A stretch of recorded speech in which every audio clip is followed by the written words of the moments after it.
منتجات كما هو موضح في التلفزيون غالباً كويسة زيادة عن اللزوم لدرجة إنها ما تتصدقش. ومع إن في بعض الحاجات دي بتعمل بالضبط زي ما مكتوب على العلبة، في حاجات تانية فيها مخاطر مخفية أو انتهاكات لبراءات الاختراع اللي مش بتظهر غير بعدين. وطبعاً ده بينتهي دايماً بقضايا ممكن تكلف الشركة المعنية ملايين الدولارات. دي 10 من منتجات كما هو موضح في التلفزيون اللي تعرضت لقضايا ضخمة. رقم 10، تلابراندز بانش أو بالونز. كل ما منتج ناجح ينزل السوق غالباً بيكون مسألة وقت بس قبل ما حد يحاول يقلده، بدل ما يطلع بفكرة أصلية من عنده. ده اللي حصل في 2014 بعد إصدار بانش أو بالونز، المنتج اللي كان تابع لشركة زورو تويز. المنتج المبتكر ده بيخلي أي حد يقدر يعبي 100 بالونة في دقيقة واحدة بس. ده بيتم عن طريق توصيل مجموعة البلالين الجاهزة على صنبور أو خرطوم مياه، وكل 100 بالونة بيدعبوا في نفس الوقت، وبعد كده بيتفصلوا لوحدهم من المجموعة وبيقفلوا نفسهم تلقائي. اللعبة دي من النوع اللي ممكن يشغل الأطفال لساعات، وعشان كده مش غريب إنها نجحت بسرعة مع الزباين. لكن زي ما بيحصل كتير، شركة زورو اكتشفت بسرعة إن شركة تانية اسمها تلابراندز قلدت براءة اختراعها، وده أدى لرفع قضية. في يونيو من نفس السنة القاضي أصدر أمر قضائي مؤقت ضد شركة بيت باث أند بيوند اللي كانت بتبيع نسخة تلابراندز من بانش أو بالونز اللي كان اسمها بالون بونانزا، وغالباً ما كانوش عارفين إنه البراءة ملك لشركة زورو. لكن تلابراندز كمان نزلت منتجين تانين خالفوا قانون البراءات، وهما باتل بالونز وإيزي أينشتاين. الثلاث منتجات دول اتوقفوا لمدة 3 سنين طول ما الأمر القضائي كان سيري، وفي الآخر القضية وصلت للمحكمة. خلال الإجراءات دي اتضح إنه تلابراندز وكذا محل من المحلات اللي كانت بتبيع منتجاتهم خالفوا قيود البراءة عن عمد، وعلى الرغم من كذا استئناف من تلابراندز خسروا قضية. القاضي أشار إنه تلابراندز استخدموا تصميم زورو زي ما هو، وبعد كده عملوا تغييرات سطحية في الغلاف الخارجي عشان يفرقوه عن المنتج الأصلي. ده كان تصرف واضح وصريح، وزي ما كان متوقع اتطلب من تلابراندز يدفعوا تعويضات قيمتها 12 مليون و300 ألف دولار. 10 مليون وربع اتخصصوا عن الأرباح اللي ضاعت، و2 مليون دولار عن إتاوة معقولة، و67 ألف دولار عن انتهاكات إضافية من تجار تجزئة مختلفين. وده خلى دي واحدة من أغلى الأخطاء في تاريخ الشركة. رقم 9، كل ما بنسجل في خدمة أونلاين أو بنشتري منتجات من على الإنترنت دايماً بيتقال لنا نقرأ الشروط كويس، عشان في شركات مش أمينة بتحاول تزود الأسعار على الزباين عن قصد وبتكسب أرباح كبيرة بالطريقة دي. بصراحة أغلبنا عمره ما بيقرأ الشروط دي، لأن معظم الشركات بتشتغل في إطار القانون. لكن ده ما كانش الحال مع شركة جاثي رينكر سنة 2017 لما عملوا غلطة كبيرة كلفت الشركة ملايين الدولارات. شركة جاثي رينكر تعتبر واحدة من أكبر شركات التسويق المباشر في العالم، وفي السنة دي اتعاقدوا يبيعوا منتجات من ماركات برو أكتيف ورين، وبالذات أدوية علاج حب الشباب ومنتجات العناية بالشعر. وبما إن المنتجات دي اتعملت عن طريق شركات ليها سمعة كويسة ابتدت تتباع بسرعة، لكن بعد كام شهر من نزولها الزباين بدأوا يشتكوا إنهم اتخدعوا من شركة جاثي رينكر. قالوا إنهم كانوا فاكرين إنهم اشتروا مجموعة واحدة من المنتجات بسعر ثابت، لكن ده ما كانش اللي حصل فعلا. في الشهر اللي بعده اتسحب من كروتهم تاني ونفس المنتجات اتبعتت لعناوينهم. ده حصل مع منتجات برو أكتيف ورين، وبدأوا تحقيق في الموضوع. اكتشفوا إنه الشركة كانت مخبية خاصية التجديد التلقائي جوه استمارات الطلب، وإن العملاء من غير ما ياخدوا بالهم اشتركوا في تجديد شهري لطلباتهم. فلوسهم اللي تعبوا فيها كانت بتتسحب من حساباتهم البنكية في آخر كل شهر من غير ما حد يبلغهم إن ده هيحصل. اترفع قضية باسم عملاء كاليفورنيا اللي اشتروا منتجات برو أكتيف، وفي الآخر الحقيقة ظهرت. المحكمة لقت إن شركة جاثي رينكر ما وضحتش شروط التجديد التلقائي والخدمة المستمرة بشكل كافي، وتحكم عليهم يدفعوا 15 مليون و200 ألف دولار كتعويضات نقدية وكوبونات منتجات. في 2019 اتقدمت قضية تانية بعد شكاوى مستمرة أكتر، وفرقة حكومية بدأت تحقيق. الاتهامات اتأكدت تاني، والشركة اضطرت تدفع 8 مليون و500 ألف دولار بسبب اتفاق تسوية. ده شمل 1,200,000 دولار كغرامات مدنية، و7 مليون و300 ألف دولار كتعويض للمستهلكين عشان الشركة خدعت الناس اللي وثقوا فيها غلط وفكروا إنهم في أمان. ده أدى لتغييرات في السياسات ضمنت إنه أي عميل لجاثي رينكر اشترى منتجات أونلاين يكون عارف كويس عن أي تجديد تلقائي أو اشتراكات متكررة موجودة. رقم 8. تومي كوبر هو علامة تجارية معروفة أكثر بملابسها الرياضية ومنتجات العناية بالصحة اللي بتتلبس زي أكمام الضغط والدعامات وقمصان دعم القوام وجزم وقفازات الاستشفاء العظمي. اللي بيميز العلامة دي عن غيرها هو إن ملابس كوبر فيت بتاعتهم متشربة بالنحاس والزنك، واللي حسب كلام الشركة بيمنعوا نمو الميكروبات اللي بتسبب الريحة الوحشة على الملابس. وكمان معهم قماش فورد ستريتش اللي المفروض يوفر للمستخدم ضغط مريح لفترات طويلة وهو بيستمتع بالرياضة أو النشاط اللي بيحبه. مع إن مش كل الناس صدقوا الكلام ده، كتير من الناس حسوا إن المنتجات دي كانت بالضبط اللي محتاجينه، وفي البداية كانت بتتباع كويس. لكن في سنة 2022 واحد اسمه فينسنت بوتشاريلي رفع دعوى قضائية جماعية ضد شركة كوبر فيت.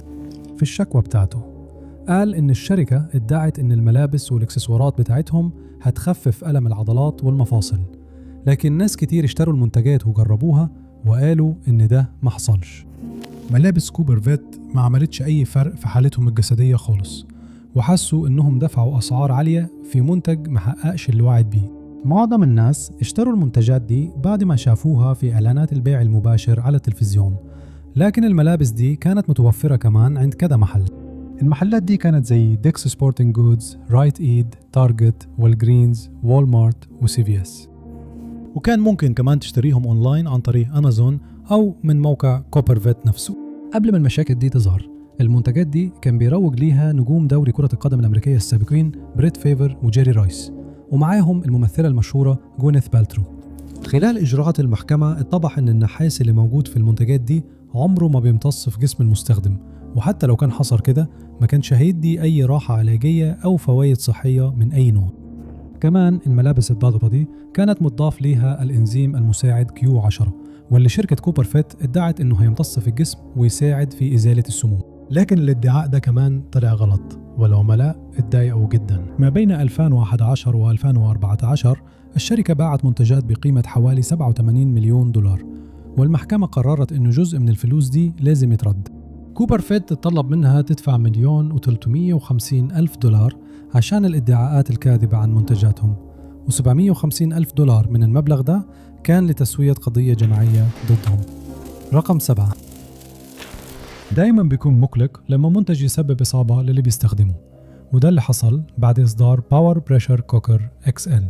المنتج ده من منتجات الإعلانات التلفزيونية، كان جهاز طهي كهربائي متعدد الاستخدامات من إنتاج تراي ستار برودكتس.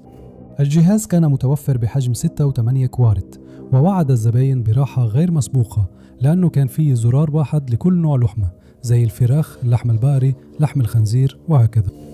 الوعاء الداخلي كان بيتقال عليه إنه غير لاصق، قابل للإزالة والغسيل، وكمان ممكن يتحط بأمان في غسالة الأطباق.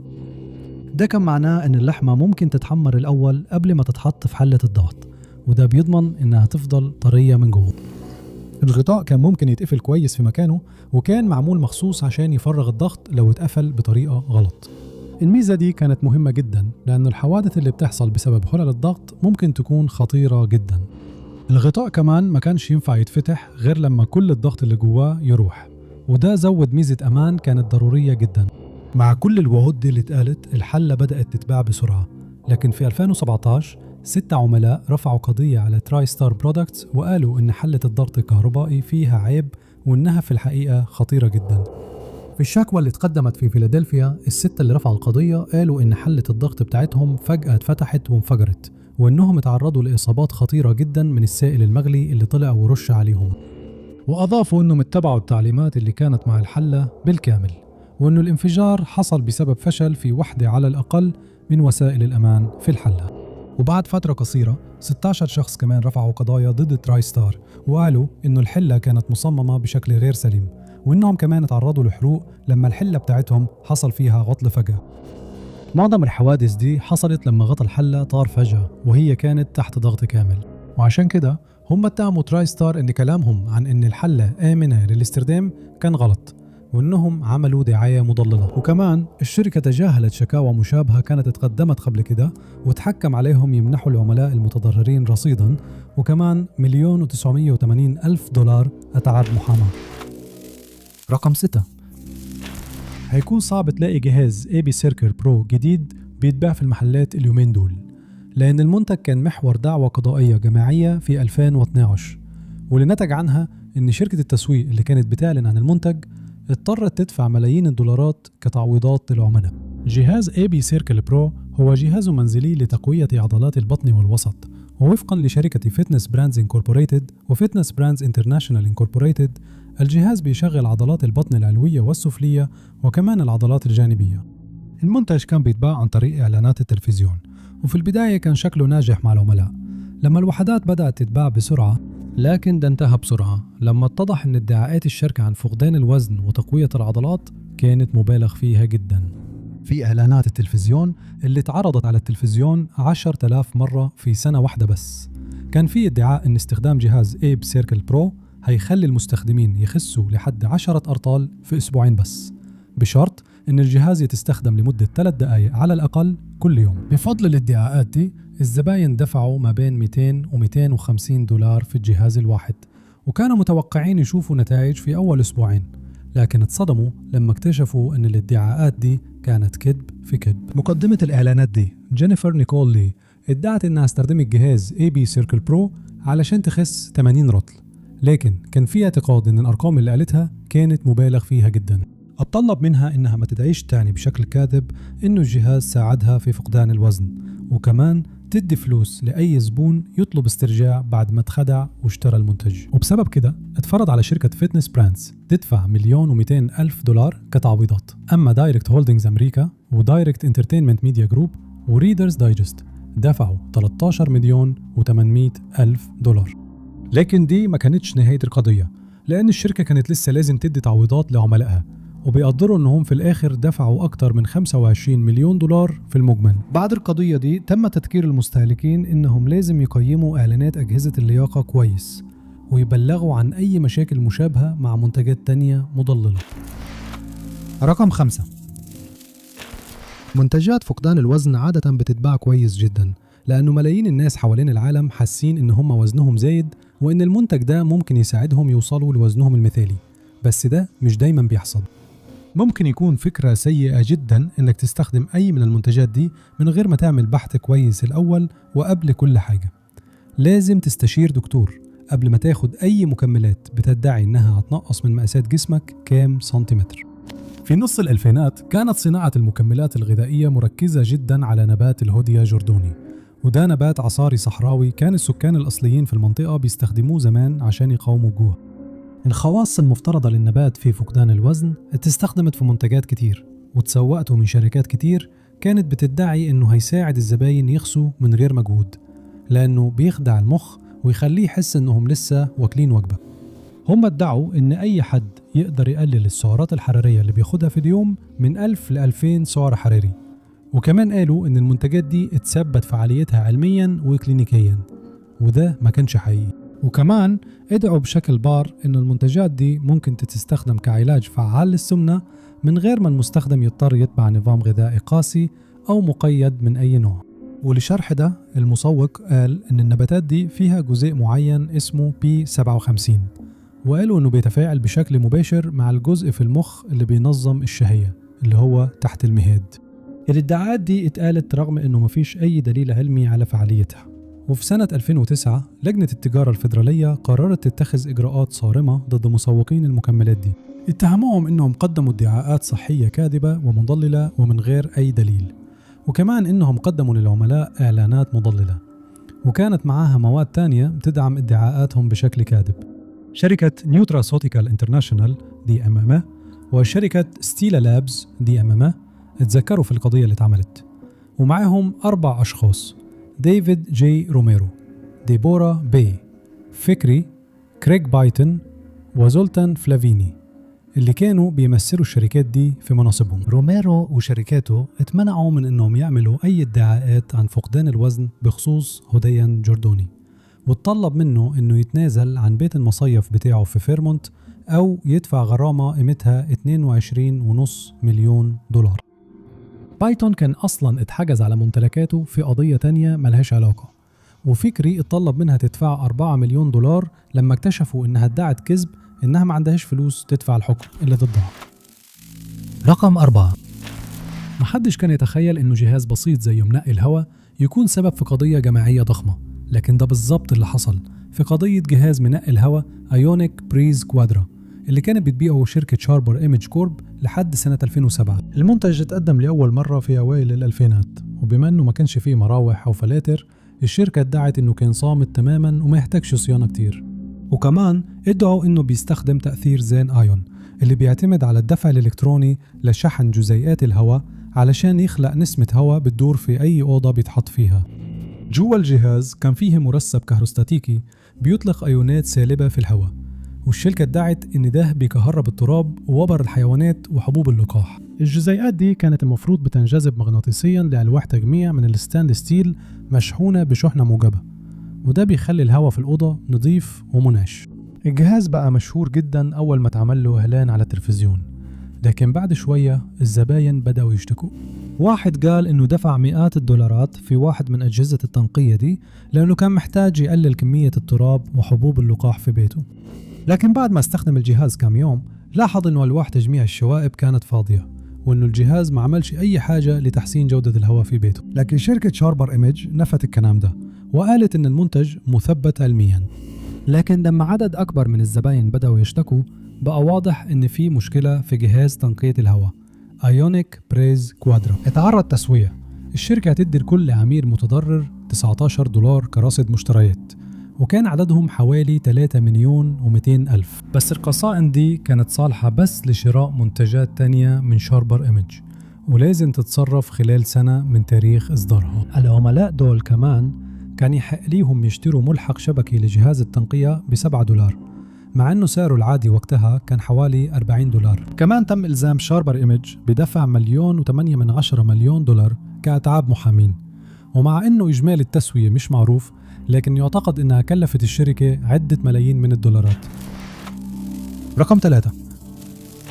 بعض المنتجات اللي بتشوفها على التلفزيون مش بس بتأدي لقضايا بتكلف ملايين الدولارات، لكن في بعض الحالات الموضوع بيكون أسوأ بكتير، زي ما حصل في القضية ضد كيفن ترودو اللي كان مشهور بالإعلانات التلفزيونية وبقى معروف بترويجه للطب البديل، وكمان كان دايما بيتكلم عن فعالية بعض استراتيجيات فقدان الوزن، وغالبا كان بيقدم نصايح مالية من خلال إمبراطوريته التسويقية. في سنة 2007 نزل كتاب اسمه The Weight Loss Cure They Don't Want You to Know About. في الكتاب ده ترودو ادعى إنه القراء يقدروا يشاركوا في برنامج سهل لفقدان الوزن، يقدروا فيه ياكلوا اللي هم عايزينه ومفيش أي داعي للرياضة، بس كان لازم عليهم ياخدوا بس 500 سعر حراري في اليوم، وكمان يحقنوا نفسهم بهرمون معين. هو كان بيشيد بالهرمون ده وبيقول عليه إنه مادة سحرية هتخليهم يخسوا وزنهم بشكل دائم من غير أي مجهود إضافي، لكن الحقيقة كانت أعقد وأخطر بكتير. الناس اللي اشتروا الكتاب بتفاجئوا إنه في تعليمات عن الأكل اللي المفروض يأكلوه وكميته المسموح بيها كل يوم، والأغرب من كده كمان إن الخطة كانت بتشمل نظام تمارين رياضية، وده كان عكسي تماماً الكلام اللي قاله في الإعلانات بتاعته. في سنة 2008 علاج فقدان الوزن المعجزة بتاع ترودو ورطة مع القانون للمرة مش عارف كام، لما اتضح إنه كان بيعمل دعاية مضللة كان ممكن بسهولة تضر حد جامد أو أسوأ من كده. اتحكم عليه يدفع أكتر من 37 مليون دولار لأنه خالف أمر قضائي كان صدر في سنة 2004، بعد ما ادعى كذب إنه واحد من منتجاته الثانية كورال كالسيوم سوبريم يقدر يعالج السرطان وأمراض القلب وارتفاع ضغط الدم وكذا مرض تاني. بس دي ما كانتش آخر مرة يقف فيها قدام المحكمة. في سنة 2014 اتحكم عليه ب10 سنين سجن بتهمة الاحتيال، والقاضي قال إن ترودو كان مخادع للنخاع، وحتى استخدم رقم الضمان الاجتماعي بتاع والدته في عملية نصب في مرحلة معينة. في الوقت ده كان عنده 50 سنة، واتضح أنه كان بيحتال من أول العشرينات من عمره، وكان بيستغل أي فرصة يلاقيها عشان ينصب على الناس وياخد فلوسهم اللي تعبوا فيها. ترودو ادعى أن الحكومة الأمريكية كانت بتضطهده، لكن محدش سماله وتفرج عنه بعد ما قضى حوالي 8 سنين من مدة حبسه. رقم 2. أي حد اشتغل في مجال الخدمات هيكون عارف مصطلح البيع الإضافي. دي طريقة قانونية تماما إنك تسأل الزبون إذا كان يحب يضيف حاجات على طلبه، وهو حر يقبل أو يرفض. بعض الشركات بتستخدم الأسلوب ده بطريقة احتيالية، زي ما هو واضح في القضية ضد شركة أونتيل برودكتس كوربوريشن اللي بدأت سنة 2020. الشركة اتهمت إنها استخدمت أساليب الاستدراج والتبديل للبيع الإضافي لمنتجاتها اللي بتظهر في التلفزيون، وده خلاهم يستغلوا الزباين بشكل غير عادل. أساليب الاستدراج والتبديل دي بتشتغل بالطريقة دي. الشركة بتعمل إعلان عن منتج معين بسعر مخفض جدا.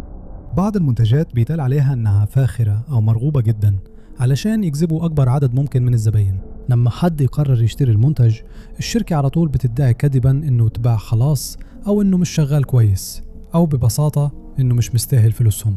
بعد كده بيضغطوا عليهم يشتروا منتج أغلى، وفي كتير من الحالات بيضيفوا تكاليف مخفية، وده بيخلي الزبون يدفع أكتر بكتير من اللي كان هيدفعه في الأول. في سبتمبر 20 اكتشفوا إن الأسلوب ده كان بتستخدمه منتجات أونتيل، واترفع عليهم دعوى قضائية جماعية. اللي عمل كده كانوا زباين اشتروا بعض منتجات الشركة زي مايكرو ميكانيك، هوجل هودي، ماجيك باد، بيجي بوب، أركتيك هير ألترا، تشيل تشيست، داس دادي، فيرموبوليس ريليف راب، وميراكل تيث وايتنر. خلال القضية اللي حصلت بعد كده اتقال إن مندوبي مبيعات منتجات أونتيل استخدموا كلام غامض ومتعمد يسبب ارتباك علشان يخدعوا الزباين ويخلوهم يشاركوا في عروض ترويجية، وده خلاهم يشتروا منتجات هم مش محتاجينها. هم ما وضحوش عدد المنتجات اللي الزبون بيشتريها، وخصموا من الزباين تأمين من غير إذنهم، وكمان ادعوا كذب إن المنتجات عليها ضمان استرجاع الفلوس لمدة 60 يوم.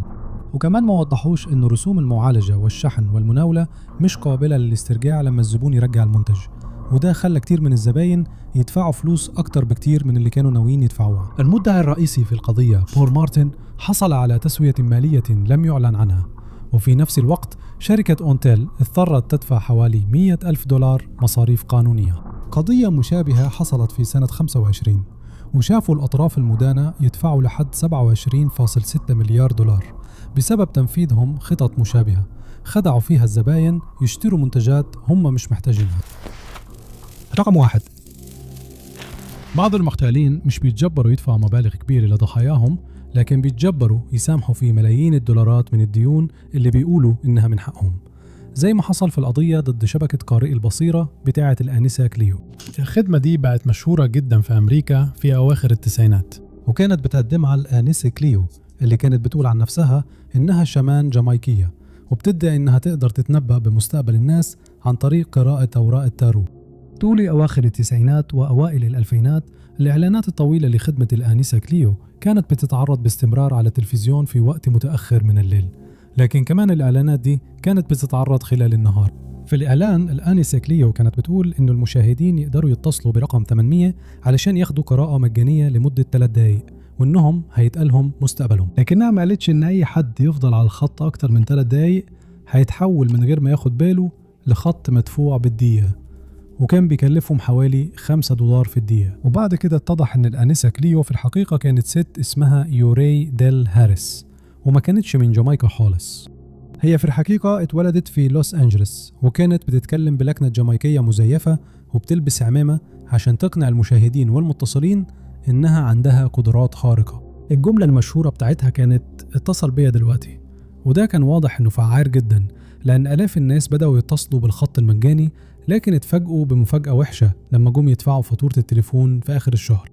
ده أدى لكتير من الشكاوى، وفي سنة 2002 لجنة التجارة الفيدرالية بدأت تحقيق، وخلاله تم الكشف عن الهوية الحقيقية لميس كليو، واتفضحت ممارساتها التجارية الاحتيالية قدام العالم كله. في سنة 2002 شبكة قارئي البصيرة اللي كانت بتنتج وبتشغل الإعلانات والخطوط الساخنة بتاعت ميس كليو اتوجه ليها تهم بالإعلانات المضللة والفوترة وطرق التحصيل الاحتيالية العدوانية. خلال التحقيق اكتشفوا أن الشبكة نصبت على المتصلين في حوالي $1 مليار، واتفرض عليها أنها تسامح في حوالي $500 مليون من ديون المستهلكين. حياة ميس كليو اتعرضت في فيلم وثائقي سنة 2022 اسمه ناديني ميس كليو.